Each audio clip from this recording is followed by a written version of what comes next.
but I know that he managed to pull it off with his gift of gab. He traveled a lot, and as we've heard tonight by several people, he met his lovely bride on one of these travels, and you can just bet the swashbuckling came out of him and the gab, and he talked her into marrying him, and it's been a wonderful, beautiful relationship for some 57 years. Good. Alan and I, you talk about golf now. Dick Trowner played one kind of golf, and Alan and I played another kind of golf. I'm not sure I want to classify myself with Alan in the golf game because we're a little bit different. Not much, but just a little bit. We've had more laughs than most people. The dynamic team of Solomon and Waxenberg, known at Metropolis Country Club forever. We never lost a match. We constantly won regardless of the scores. And it went on for years and years. There'll never be another day like the 18th hole at Metropolis with our two champions when my friend and I succeeded in winning. One time out of how many years? I don't know, but we won one time. That's the only one we talk about. Alan has always been a leader. He was a leader at Metropolis. He was president of Metropolis with great distinction. He continues to lead. Even at this stage, he continues to participate at Metropolis as a member of the board of directors. And I'm sure you bore them to death about how it used to be, but you know, that's normal. And I'm sure they listen to you.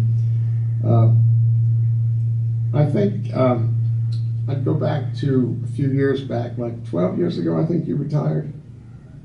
12 years ago. And Alan did a lot of things over the last 12 years that were interesting.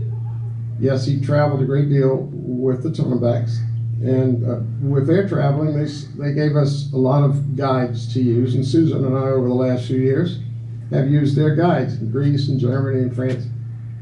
They all seem to remember the Waxenbergs, and that's a good thing, and not surprising.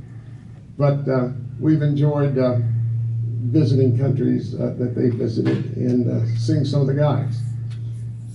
These last few years, these last 10 years have been interesting. Some people, when they retire, they don't really do much.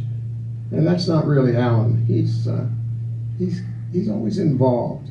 And I speak from the heart when I say this, because it should be a roast, but I guess by this time of the evening, somebody ought to say something nice. You know. I'm going to try and pull it together for him.